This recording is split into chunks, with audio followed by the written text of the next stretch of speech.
அது செம்பரம்பாக்கம் அணையில் வந்து உபரி நீர் திறக்கப்படும் விவகாரம் தொடர்பாக உங்களுடைய ஆதங்கம், அமைச்சர் துரைமுருகனுடைய விமர்சனம். எங்களை கூப்பிட வேணா, நீங்க நல்லா செய்யுங்க, நீங்களா மக்கள் பிரதிநிதியா கூட இருங்க. ஒரு மாற்றம் சொன்னா என்ன பண்ணிவிடா? நான் எம்எல்ஏ விடுங்க, நான் பொறுமையா போறேன், இன்னொருத்தவங்க தான் பொறுத்துக்குவாங்களா? கடந்த ஆண்டு இந்த ஆண்டு மட்டும் சொல்லலாம் அப்படின்னா அதில் ஏதாவது உள்நோக்கம் இருக்குன்னு நினைக்கிறீங்களா? அதிகாரிகள் துணிஞ்சு தப்பு பண்றாங்கன்னா, ஒரு மக்கள் பிரதிநிதிகிட்டே இப்படி பேசுறாங்கன்னா மேல இருக்கக்கூடிய அமைச்சர்கள் அரசு சரியில்லைன்னு எடுத்துக்கலாமா? ஒவ்வொரு இடத்துல அட்வான்டேஜ் எடுக்கிறாங்க. அவர் காங்கிரஸ் கட்சிக்கு விசுவாசமாக இல்லை, திமுகவுக்கு விசுவாசமாக இருக்கிறார் என்பது போல பேசியிருக்காரு. திமுகவுக்கு விசுவாசமா இருக்கிறேன்னு சொன்னா இப்படிப்பட்ட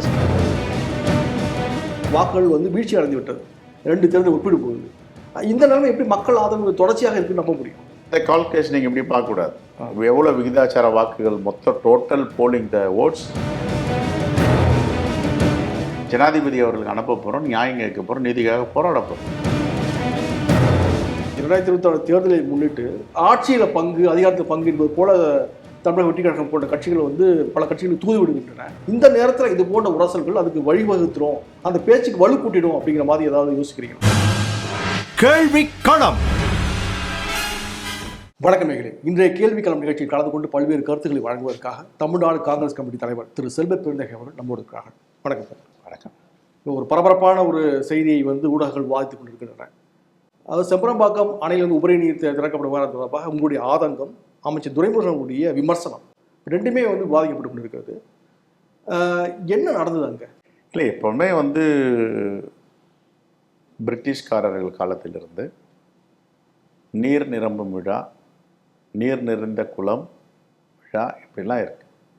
நீர் நிறைந்த ஏரி விழா, இதெல்லாம் நம்ம படிச்சிருக்கோம் சிறிய வயசில். ஒரு ஏரி நிறைஞ்சாவோ குளம் நிறைஞ்சாலோ அதை திறந்து விடும் போது ஒரு மிகப்பெரிய விழா எடுப்பாங்க.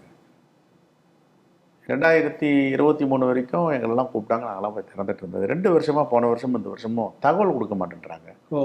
சரி, தகவல் கொடுக்க வேண்டாம், அழைக்க வேண்டாம். அதிகாரிகள் சில பேர் வந்து நான் மக்கள் பிரதிநிதியை விட மேலோங்கி மேலானவன் அப்படின்னு நினைக்கிற ஒரு தத்துவமாக இப்போ கொஞ்சம் நாளாக இருக்குது அதிகாரிகள்கிட்ட. அதுக்குள்ளே போய் விரும்பலை,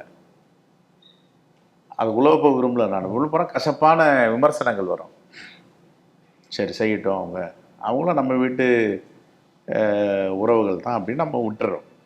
அது மாதிரி ஒரு நினப்பு இருந்தால் நம்ம என்ன பண்ண முடியும்? அது இயற்கை தான், அவங்கள சரி பண்ணணும். இல்லை, இப்போ இயற்கைனா அந்த மனநிலை வருவதற்கு, அதுவும் கடந்த சில காலமாக வருவதற்கு என்ன காரணம்? அரசு சரியாக செயல்படலையா? இந்த பொறுப்பை கூட அமைச்சர்கள் வந்து அதை அரசு செயல்படுது, அமைச்சர்களும் செயல்படுறாங்க. அதிகாரிகளுக்கு அந்த எண்ணம் மேலோங்கி இருக்கு. என்ன மக்கள் இது முதல் முறை இல்லை, ஏற்கனவே வல்லக்கோட்டை முருகன் கோயில் குடமுழுக்கு விழாவிலையும் புறக்கணிக்க பாத்தீங்களா? கொடியே கொடுக்க மாட்டாரு, அவரே கொடியை அசைப்பாரு, அவரே செய்வார், அவர் தலைமையில் நடத்திட்டார் அன்னைக்கு. இதெல்லாம் சரி பண்ணணும், சரி பண்ணக்கூட வேண்டிய விஷயங்கள் தான். சரி பண்ண முடியாதுன்னு சொல்ல முடியாது. இங்க பொறுத்த வரைக்கும் நாங்க என்ன கேட்குறோன்னா, எங்களுக்கு அழைப்பு வேண்டாம், எங்களை கூப்பிட வேணாம், நீங்க நல்லா செய்யுங்க, நீங்களா மக்கள் பிரதிநிதியா கூட இருங்க. ஆனால் ஒரு இன்டிமேஷன் ஒன்று இருக்குது, ஒரு தகவல். எதுக்கு தகவல் கேட்குறோம்? அதை கூட கொடுக்க மாட்டேன்னு சொல்லலாம். இப்போ வேறு துறை நாங்கள் எதுக்கு தகவல் கொடுக்கணும்? உன் தொகுதியில் நான் ஒரு நிகழ்ச்சி பண்ணுவேன், உன் தொகுதியில் நான் எல்லா நிகழ்ச்சியும் பண்ணுவேன், கொடுக்க மாட்டேன்னு சொன்னால் வேறு துறை வேறு. இது நீர் சம்பந்தப்பட்ட துறை. நீரை திறந்து விடும் போது அது எங்கே போகும்? ஒரு கிராமம் வழியாக போகுது. அந்த கிராமங்களில் பாதிப்பு வரக்கூடாது. 100 கனஅடி திறந்து விட்டீங்க, 500 கனஅடி திறந்து விட்டீங்க. 500 கனஅடி என்னும்போது அந்த தண்ணி எவ்வளோ பாய்ச்சலில் போகும். குழந்தைகள்லாம் அந்த கிராமத்திலேருந்து சாதாரணமாக இருக்கும்போது விளையாடிட்டு இருக்கும் இவ்வளோ குழந்தைகள். 100 அடி தண்ணி வரும்போது இவ்வளோ போகும், அடிச்சுட்டு போக வாய்ப்பு இருக்குது. வயதானவர்கள், பெரியவர்கள் குளிக்கிறாங்க, துணி துவைக்கிறாங்க, அவர்களுக்கு பாதிப்பு வர வாய்ப்பு இருக்குது.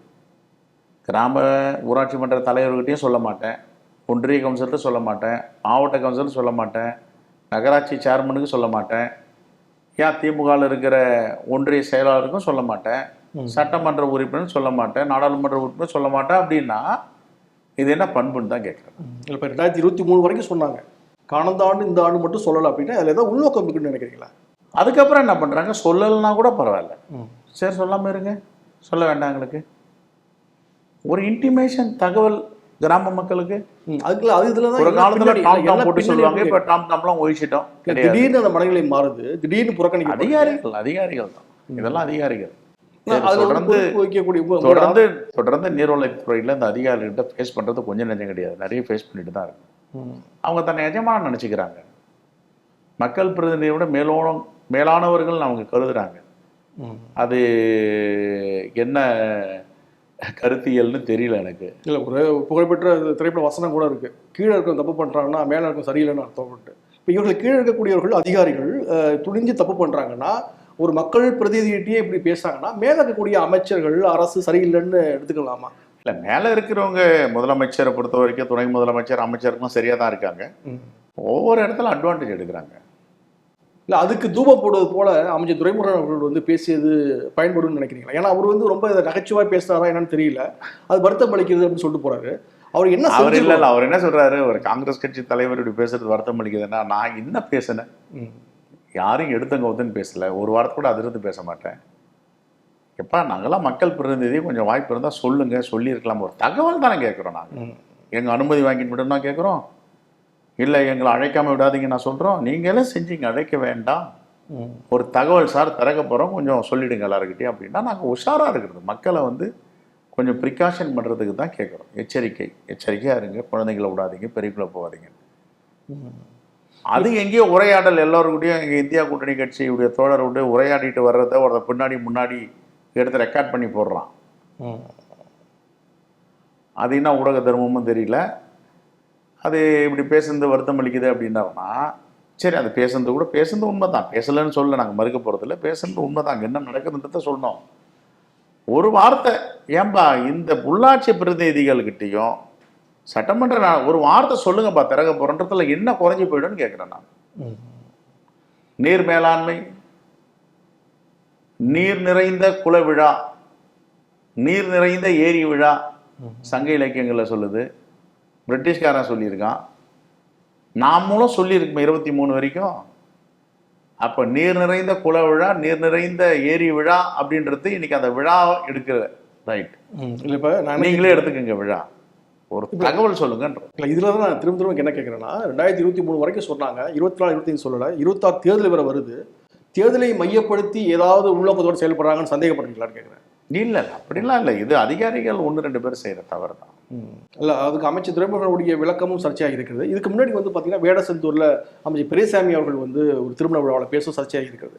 பணக்காரர்கள் விழாவுக்கு தான் வந்து காங்கிரஸ்காரெலாம் வருவாங்கன்ட்டு. அதுக்கு காங்கிரஸ் தரப்பிலிருந்து பதிலடி கொடுக்கப்பட்டது, அந்த மனுக்கள்லாம் பாத்ரூமில் போட்டு போயிட்டார் அப்படின்னு சொல்லிட்டு. அதன் பிறகு வந்து கரூருடைய காங்கிரஸ் நிர்வாகி வந்து திமுகவில் வந்து இணைக்கிறதுக்கும் சம்மதிச்சிருக்காங்க. இது போல தொடர்ச்சியான போக்கு என்பது காங்கிரஸுக்கும் திமுகவுக்கும் இடையிலான உரசலை வந்து காட்டுகிறது என்பதாக சில ஊடகங்கள் விமர்சனம் பண்ணுறாங்க. அதுக்கு ஒரு பதில் என்ன? ஒருபோதும் திமுகவுக்கும் காங்கிரஸுக்கும் உரசலுக்கு இல்லை. செயல்பாடுகள் வச்சு சொல்கிறாங்க. முதலமைச்சர் நல்ல முறையில் வந்து கொண்டு போகிறாரு, ரொம்ப பெருந்தன்மையாக நடத்துகிறாரு. இதுக்கு மேலே ஒரு மேலாண்மையோடு நடத்த முடியும்னு எனக்கு தெரியல. மாண்பு முதலமைச்சர் எல்லோரும் அனுசரித்து போகிறாரு. ஒரு பார்த்து வியக்கும் விதமான ஒரு முதலமைச்சராக இருக்கார். அன்பு, பாசம், கருணை, அரவணைப்பு, நீதி, நேர்மை, நியாயம் எல்லாத்துக்குமான முதலமைச்சராக இருக்கார். அவர் மேலே எந்த குறையும் சொல்ல முடியாது யாருமே. அரசியல் ரீதியாக எதிர்கட்சிகளை ஏதாவது சொல்லலாம், அவ்வளோதான். ஆனால் அந்த அதிகாரிகள் 1-2 பேர் சொல்கிறத அந்த துறை அமைச்சர்களும் தட்டி கேட்கணும். அதான் இப்போ நீங்களே வந்து பல நேர்காணல் சொல்கிறீங்க, பல பேட்டிகள் சொல்கிறீங்க, அனுநீதி சூழல் மாதிரி ஆட்சி புரியாத முதல்வர் சொல்கிறீங்க. முதலமைச்சர் சரியாக இருக்கிறார் என்பதை புரிந்து கொள்ள முடிகிறது.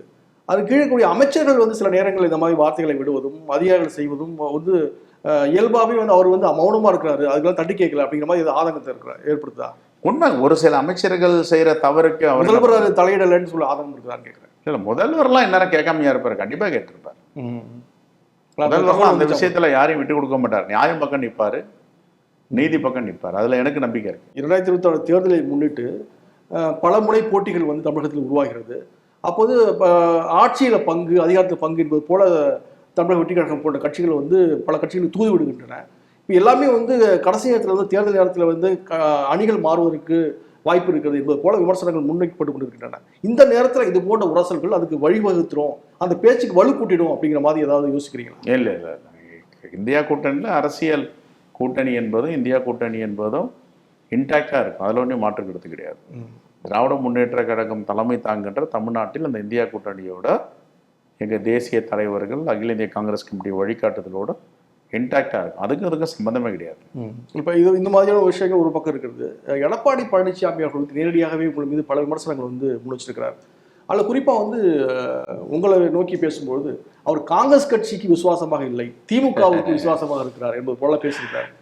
இப்போ இது போன்ற மௌனங்கள், இது போன்ற விஷயங்கள் எல்லாமே அதுக்கு வந்து வலுக்கூட்டக்கூடிய அளவில் இருக்கிறாங்க. திமுகவுக்கு விசுவாசமாக இருக்கிறேன்னு சொன்னால் இப்படிப்பட்ட சம்பவம்லாம் நடக்குமா? அதிகாரிகள் இப்படி ஒரு என்னை உதாசீனப்படுத்த முடியுமா? என்னை இக்னோர் பண்ண முடியுமா?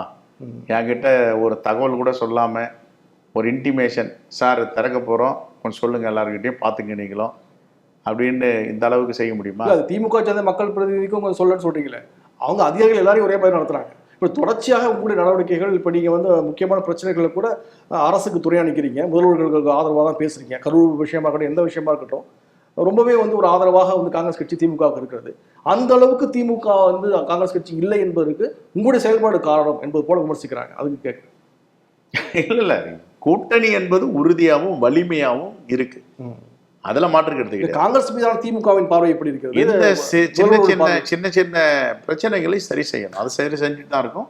மாண்புமிகு முதலமைச்சரே அதை கையில் எடுத்து பண்ணிட்டு இருக்காரு. நாடாளுமன்ற உறுப்பினர்களுக்கு கொஞ்சம் பிரச்சனை இருந்தது, எல்லாரையும் கூட்டிட்டு போன பேசினாங்க, அந்த பிரச்சனையை ஷார்ட் அவுட் பண்ணி கொடுத்துருக்காரு. பிரச்சனை சம்மந்தம் கிடையாது. தமிழகத்தில் வந்து தமிழக வெற்றி கழகம் என்கிற ஒரு கட்சி வந்து ஒரு முக்கியமான விளைவுகளை ஏற்படுத்தும் இந்த தேர்தலில் அப்படின்றாங்க. தமிழக வெற்றி கழகத்தோடு காங்கிரஸ் கூட்டணி அமைக்கணும் என்பது போல சில நிர்வாகிகள் வலியுறுத்துறாங்க என்பதாக சொல்றாங்க. அந்த அழுத்தம் நிர்பந்தம் ஏதாவது வருதா? எனக்கு அது மாதிரி எதுவும் வரல. அகில இந்திய தலைமை ரொம்ப தெளிவாக இருக்காங்க. We are with India. India alliance is very very powerful, very very strong இந்த தமிழ்நாடு. இப்போ ஆட்சியில் பங்கு வேணும் அப்படின்னு சொல்லக்கூடிய குரல்கள் வந்து இப்போ சமீப காலமாக காங்கிரஸில் மீண்டும் வந்து தலை தூக்குகிறது. முன்னாள் தலைவர் கே சைனி அவர்கள் சொல்கிறாங்க, சில சட்டமன்ற உறுப்பினர்கள், சட்டமன்ற குழு தலைவர் ராஜேஷ்குமார் அவர்கள் உட்பட பல பேர் பேசுகிறாங்க. இதில் வந்து உங்களுடைய கருத்து என்ன? நீங்கள் வந்து தலைமை தான் கேட்டு எல்லோரும் எது வேணாலும் பேசலாம், பேச்சுரிமை, எழுத்துரிமை, கருத்துரிமை இருக்குது. பேசுகிறத எல்லாத்தையும் நான் அகில இந்திய தலைமைக்கு ரிப்போர்ட் அனுப்பும்போது சொல்கிறோம். சிலதான் நாங்கள் பேசிகிட்டு இருக்கோம்.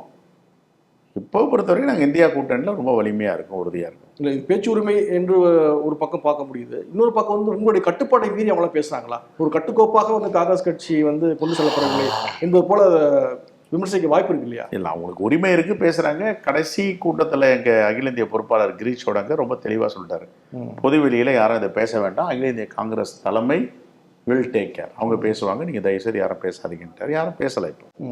இப்போ இதில் எதிர்முகாமல் இருக்கக்கூடிய கட்சிகள் வந்து என்னன்னா ஒரு ரொம்ப தீவிரமாக வந்து திமுக எதிர்ப்பு அப்படிங்கிறத கையில் எடுத்துட்டு வரக்கூடிய சட்டமன்ற தேர்தலை வந்து முன்வைக்கிறாங்க. ஆனால் பாஜக எதிர்ப்பு அப்படிங்கிற ஒரே ஒரு காரணத்தை மட்டும் மையமாக வைத்து தமிழக அரசியலில் வந்து சட்டமன்ற தேர்தலையும் எதிர்கொள்ள முடியுமா? ஏன்னா கடந்த நாடாளுமன்ற தேர்தலையும் அப்படி தான் எதிர்கொண்டோம்.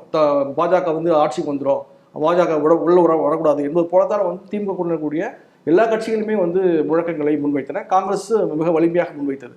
சட்டமன்ற தேர்தலுக்கும் அதே மாதிரியான ஒரு பிரச்சாரத்தை வந்து முன்வைக்க முடியுமா? அது கை கொடுக்கும் நம்புறீங்களா? பாஜக அதிமுக கூட்டணியை வச்சு மட்டுமே பேச முடியுமா? இல்லை, அது வந்து பொருந்தா கூட்டணி, முழுகும் கூட்டணி, முழுகுன்ற கப்பலில் ஏறி இருக்கிறார்கள். நாங்கள் பலமுறை சொல்லிட்டோம், தமிழ்நாட்டு மக்கள் ஒருபோதும் பாஜகவை ஏற்றுக்கொள்ளாது, பாஜகவோட கூட்டணி வைத்ததான் அதிமுகவும் ஏற்றுக்கொள்ளாதுன்றது யதார்த்தமான உண்மை. இந்தியா கூட்டணியை திமுக தலைமையில் இங்கே இருக்கிறதுக்கு ஒரு மிகப்பெரிய வரவேற்பு இருக்குது. தொடர் வெற்றி, 4-5 தேர்தலில் தொடர் வெற்றியை கொடுத்துருக்குறாங்க, இப்போவும் வெற்றியை கொடுக்க போகிறாங்க. ஆகையால் இவங்க எதை வச்சு ஓட்டு கேட்பாங்க? மக்கள்கிட்ட போய் வாக்கு சேகரிக்கும் போது எதை வச்சு கேட்பாங்க? நான் நீட்டை தடுத்து நிறுத்தினேன்னு கேட்பாங்களா? நீட்டுக்கு கையெழுத்து கொடுத்துட்டேன் எங்களை மன்னிச்சுக்கன்னு சொல்லுவாங்களா? உதயமின் திட்டத்தில் அம்மாவை ஜெயலலிதா இருக்க வரைக்கும் சேரலாம், நாங்கள் சேர்ந்துட்டோம் மன்னிச்சுக்கன்னு சொல்லுவாங்களா? ஜிஎஸ்டியில் அம்மா இருக்கிறவங்க கையெழுத்து போடலாம், நாங்கள் போட்டோம் மன்னிச்சுக்கன்னு சொல்லுவாங்களா? என்ன சொல்லி வாக்கு கேட்க போகிறாங்க? இல்லை, பாஜக அரசு வந்து தமிழ்நாடுக்கு வந்து இவ்வளோ பணத்தை கொடுத்துருக்கு, ஆந்திராவை விட கொடுத்துருக்கு, கர்நாடகாவை விட கொடுத்துருக்கு, உத்தரப்பிரதேசோட கொடுத்துருக்கு, ஏதாவது சொல்லணும்ல. சொல்கிறதுக்கு ஒரு செய்தி சொல்கிறதுக்கு ஒரு மெட்டீரியல் வேணும். இன்னும் மெட்டீரியல் எவிடன்ஸோட போய் பேச போகிறாங்கன்ற கேள்வி இருக்குல்ல. ஆனால் நாங்கள் அப்படி இல்லை, நாங்கள் பேசுவோம்ல. இப்போ நீங்கள் தொடர் வெற்றியை கொடுத்துருக்குறோன்னு சொல்கிறீங்க. ஆனால் 2019 வந்து வாக்கு விழுக்காடு 53ஆக இருந்தது. ஒட்டுமொத்தமாக 8 கட்சிகளுடைய இணைந்த ஒரு வாக்கு விழுக்காடு. 2024 வந்து 46 விழுக்காடாக, கிட்டத்தட்ட 5 விழுக்காடு அளவுக்கு குறைஞ்சி போச்சு. காங்கிரஸ் கட்சியோட நிலைமை அப்படிதான். 12 சம்திங் வாக்குகளாக இருந்தது வந்து 10 சம்திங்காக, கிட்டத்தட்ட 2 விழுக்காடு அளவுக்கு வந்து வாக்குகள் வந்து வீழ்ச்சி அடைந்து விட்டது 2 தேர்தல் ஒப்பிடும்பொழுது. இந்த நிலைமை எப்படி மக்கள் ஆதரவு தொடர்ச்சியாக இருக்குன்னு நம்ப முடியும்? வாக்கு விழுக்காடு சரிஞ்சிட்டே வருது. அதை நீங்க கணக்கு இது இந்த கால்குலேஷன் நீங்க இப்படி பார்க்க கூடாது. எவ்வளவு விகிதாச்சார வாக்குகள் மொத்த டோட்டல் போலிங் த ஓட்ஸ், அன்னைக்கு இருக்கிற தட்பவெப்பம், அன்னைக்கு இருந்த சூழல், அதை பார்க்கணும். இன்னைக்கு இருக்கிற தட்பவெப்ப சூழல் வந்து 45 விழுக்காடுக்கு மேல இந்தியா கூட்டணிக்கு வாக்கு இருக்கு தமிழ்நாட்டில். இல்லை, அது 53 இருந்துச்சு, 45க்கு மேல இருக்கு. இது இன்னும் 53 60 கூட வரலாம். போக போக நம்ம பொறுத்து இருந்து பார்க்கணும். ஆனால் அதில் இன்னொரு விஷயம் என்னன்னா, பாஜக வந்து வளர்ச்சி அடைந்து விட்டது, வளர்ந்துகிட்டே இருக்குது என்பது போல ஒரு பிரச்சாரத்தை அந்த கட்சி தலைவர்கள் வந்து தொடர்ச்சியாக முன்வைக்கிறாங்க. இதில் வந்து வாக்கு விழுக்காடு வந்து நிரூபிக்குது. 2019 வந்து 4 விழுக்காடுக்கும் குறைவாக இருந்தாங்க. 24 பார்த்தீங்கன்னாக்கா 11.67 விழுக்காடு. அது யாரோட வாக்கு? யாருடைய வாக்கு நீங்க சொல்லணும். தேவநாதன் யாதவா தலைவர் அவரோட கூட்டணி, ஏசி சண்முகம் முதலியார் தலைவர் அவரோட கூட்டணி, டிடிவி தினகரன் ஒரு முக்குளத்தோருக்கு ஒரு தலைவராக இருக்கிற அவருடைய கூட்டணி, ஓபிஎஸோட கூட்டணி, இவர் நம்ம எஸ்ஆர்எம் உரிமையாளர் பாரிவேந்தர் அவரோட கூட்டணி, உடையாருடைய வாக்குகள்லாம் அவங்களுக்கு இருக்கு, அவரோட கூட்டணி வச்சாரு. இப்படி எல்லா தலைவர்களோடும் அந்தந்த சமூக சாதி தலைவரோட கூட்டணி வச்சுட்டு அவங்க வாக்கெல்லாம் 11 விழுக்காடு எங்கள்துன்னா யாரும் நம்புவாங்க? அதை அது பாஜக வாக்கு கிடையாது, அது வாக்கே கிடையாது, அவங்க வாக்கு வங்கியே கிடையாது, வாக்கு வங்கியே கிடையாது. மக்கள் வந்து நிராகரிக்கப்பட்ட கட்சியாக தான் அது தமிழ்நாட்டில் இருக்கு. இன்னும் தமிழ்நாட்டு மக்களுடைய நம்பிக்கையை அவங்க பெறலை. சரி, இப்போ வந்து வட இந்தியாவில் பார்த்தீங்கன்னாக்கா ராகுல் காந்தி அவர்கள் வந்து பல பிரச்சனைகளை வந்து முன்வச்சு பிரச்சாரத்தை ஈடுபடுறார். தலித் அதிகாரிகள் வந்து தற்கொலை செய்து கொள்வது, தலித் இளைஞர்கள் வந்து கொல்லப்படுவது, லக்னோவில் கூட வந்து தலித் முதியோர் வந்து சிறுநீர் கழிக்க வைத்து நாக்கால் நக்க வைக்கக்கூடிய ஒரு சூழலெல்லாம் வந்து ஆர்எஸ்எஸ் சேர்ந்தவர்கள் வந்து மேற்கொண்டிருக்கிறாங்க. இப்போ இது போன்ற ஒரு விஷயத்தில் வந்து தமிழ்நாட்டிலும் வந்து பட்டியல் சமூகத்தை சேர்ந்தவர்களுக்கும் தலித் மக்களுக்கும் அநீதி இழைக்கப்படுவதாக சில பேர் வந்து சொல்கிறாங்க. இப்போ ரெண்டுத்துக்கும் வேறுபாடு இருக்கிறதா? வட மாநிலத்தில் இருக்கக்கூடிய பிரச்சனைக்கும் தமிழகத்தில் இருக்கக்கூடிய பிரச்சனைக்கும் வேறுபாடு இருக்கிறதா? அல்லது ஒட்டுமொத்தமாக பாஜக ஆட்சியில் எல்லா சமூகத்திலுமே வந்து தமிழ்நாட்டை பொறுத்த வரைக்கும் சட்டம் ஒழுங்கு எவ்வளவு மெருகேற்ற முடியுமோ, எவ்வளோ பாதுகாப்பு கொடுக்க முடியுமோ அந்த அளவில் சட்டம் ஒழுங்கு இருக்கு. இந்த எஸ்சி எஸ்டி அட்ராசிட்டி என்பது நிறைய ஏராளமாக குறைச்சிருக்காங்க இந்த ஆட்சியில். தப்பு சொல்ல முடியாது. கண்காணிப்பு குழு பல ஆண்டுகளாக போடலாம் அதிமுக ஆட்சியில். விஜிலன்சி மானிட்டரிங் கமிட்டி இவங்க வந்து 6 மாதத்துக்கு ஒரு முறை தெளிவாக போடுறாங்க. அதில் இந்த மாற்றுக்கிறதும் இருக்க முடியாது. சரி, இப்போ இதில் வந்து கரூர் விவகாரத்தில் வந்து திருமாவளவன் அவர்கள் வந்து கருத்து சொல்லியிருக்காரு. பாஜக இப்படி வந்து ஒரு கண்காணிப்பு குழுவை, உண்மை கண்காணிப்பு குழுவை வந்து அமைச்சிருக்கணும், அதே மாதிரி காங்கிரஸ் கட்சியும் அமைச்சிருக்கணும் அப்படின்னு அவர் சொன்னார். இப்போ பாஜகவுக்கு வலுவான ஒரு பதிலடியை கொடுப்பதற்கு இது போன்ற அரசியல் சூழல்களை பயன்படுத்திக் கொள்ளலையா? நீங்க விமர்சிக்கிறீங்க, திரும்பி அரசியல் பண்ணக்கூடாது. ரொம்ப மேலால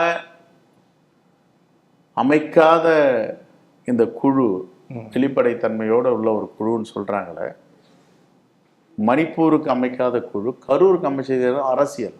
அது மாதிரி டர்ட்டி பாலிடிக்ஸ், குறுகிய வட்டத்திலான அரசியல், பிணம் மீது ஏறி அரசியல் செய்வது, மக்கள் துயரத்தில் இருக்கும் அரசியல் காங்கிரஸ் விரும்பலை. ஆணையம் போட்டிருக்காங்க, எஸ்ஐடி போட்டிருக்காங்க, விசாரிக்கிட்டோம், நாங்கள் இருக்கோம். அதை எப்போனாலும் விசாரிக்கலாம். இல்லை, இப்போ தொடர்ச்சியாக பல சந்தேகங்கள் வந்து முன்வைக்கிறாங்க. ஒரு சந்தேகம் இல்லை, அது வந்து ஒரு பிரமை தான். என்ன சந்தேகம் இருக்கு? ஏற்கனவே தமிழ்நாடு அரசு போட்டிருக்கு, அருணா ஜெகதீசன் ஜஸ்டிஸ் தலைமையில் ஒரு குழு. நாங்கள் எது குழு போடணும்?